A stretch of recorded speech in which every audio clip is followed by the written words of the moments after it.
Hey you guys, Morten Aastad here with another video. Back in 1996, I had moved to Denmark. Actually, I moved to Denmark in late 1995 after the passing of my dad, and I went to school in 96, 97, a place called Ebeltoft, not far from Aarhus. It was a film college. And there's been a period there for like the last year and a half, 2 years, where I was a little bit out of the loop when it came to music.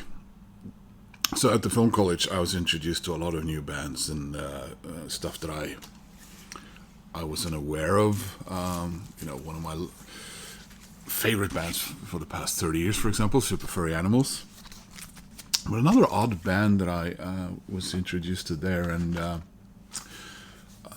they kind of came out of nowhere, and I remember they actually played in Aarhus when we at the school we were listening to them a lot, and they were Space, and they released this album Spiders.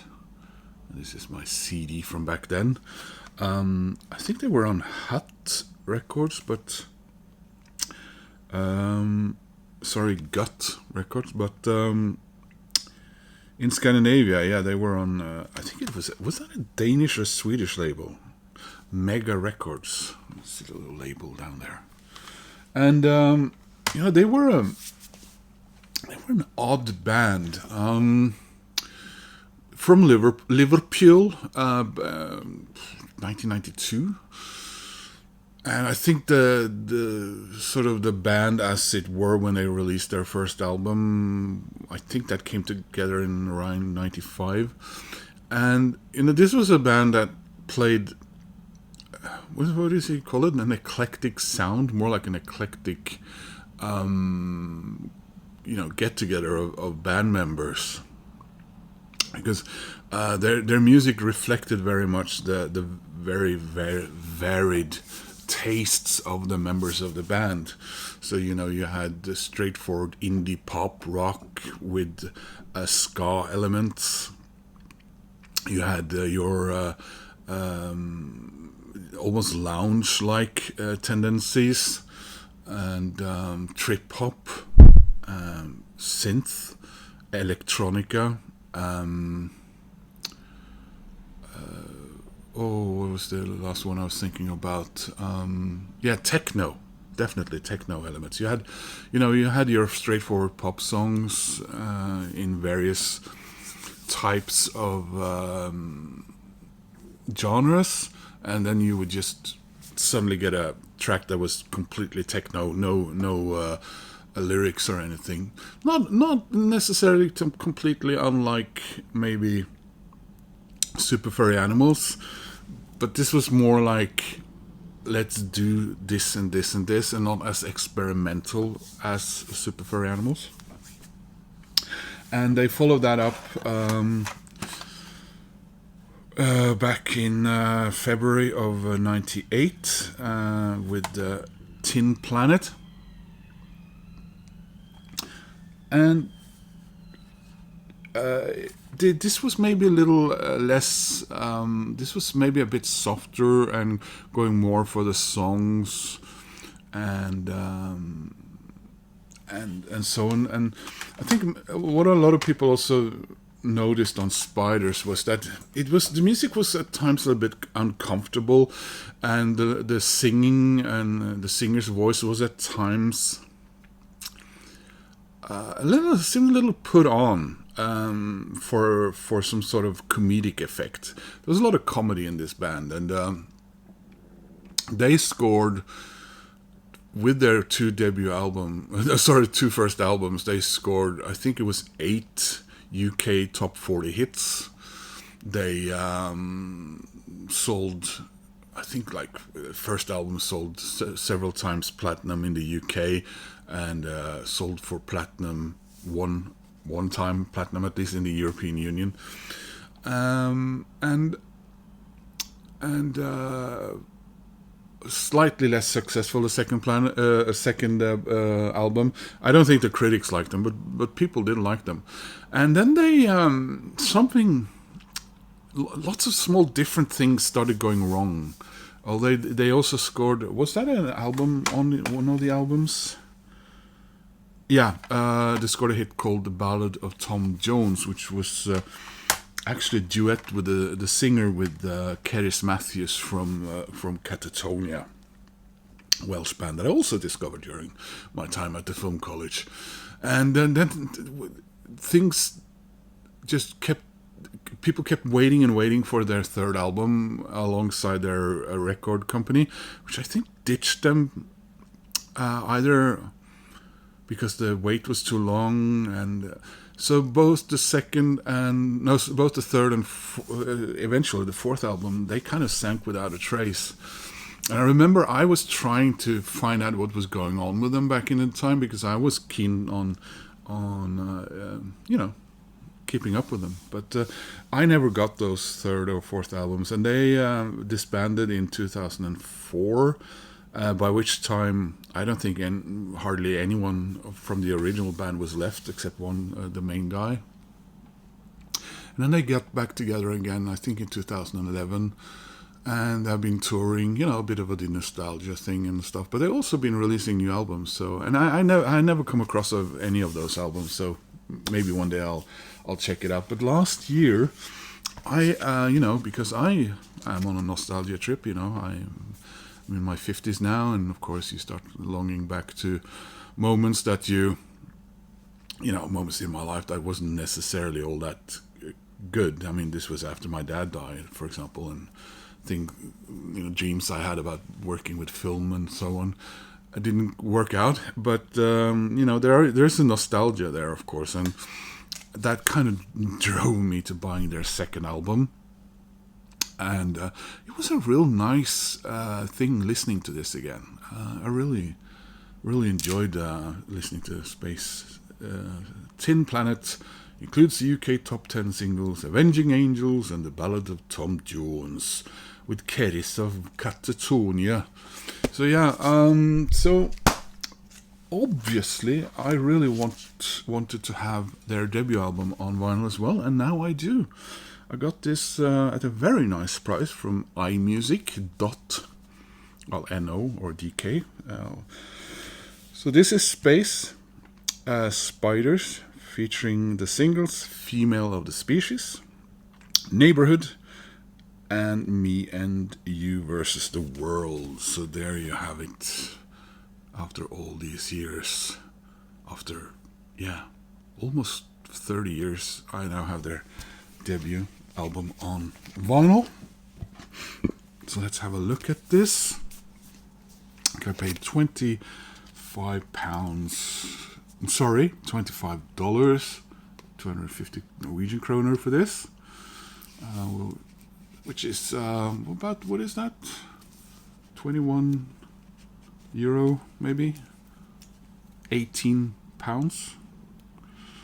So yeah,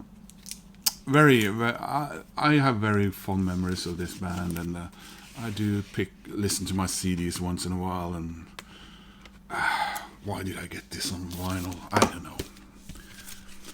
As I've probably said in many a video now, I need to cut down on my record shopping, because there are things in my existence which should dictate that. Should I take? Yeah, I'll take up the shrink wrap as well. Just try and keep that hype sticker.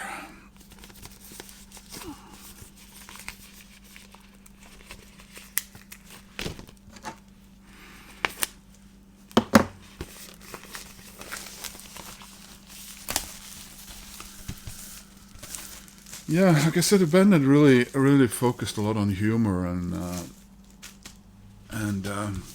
some people did not enjoy that. Some people thought his voice maybe was a bit shrill, but it was, I think it was done, but partly done to accommodate the humor of the music. So Andy, Jamie, Franny, and Tommy. There are more spiders there for you guys. And we have the lyrics and the band.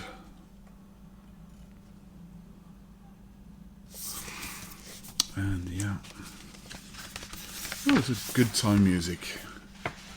And there is the vinyl. I suppose it's a sort of grape color.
Yes, so now I have, well, both my Space albums on vinyl. Like I said, never heard their third or fourth album. I think they are available on both CD and... Actually, I'm wondering if they might be easier to get on vinyl, because I'm not sure they've been repressed on CD since when they came out in what I assume was fairly low numbers back in the early 2000s, because... you know, changing the record company, and you know, they sabotaged themselves in that there were a lot of infighting and things going wrong. And I remember, I think there was something about they were all very fond of one of the band members' mother, who passed away, and it really brought things down as well. And they waited too long for that third album to come out, because they kept re-recording and so on. And by the time that album came out, they weren't, of course, then getting the support they needed from whatever record company they were on, and people had forgotten them. So I think that was essentially, you know, the curse of Space. But now I think they do live on, having a comfortable life as one of those bands where people go to see them and hear them, thanks to the same good memories maybe that I have of Space, which are very much in my memory of those when we had you know, we had parties in our, you know, common rooms at the film college, and the concerts we went to in Aarhus and so on. So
anyway, guys, please click like. That does help my channel. And if you want to support me by, you know, giving me a subscription, well, that makes me happy. Anyway, and of course, I do like my comments coming in. So I hope you are well, and I hope to see you guys soon in another video. Bye-bye.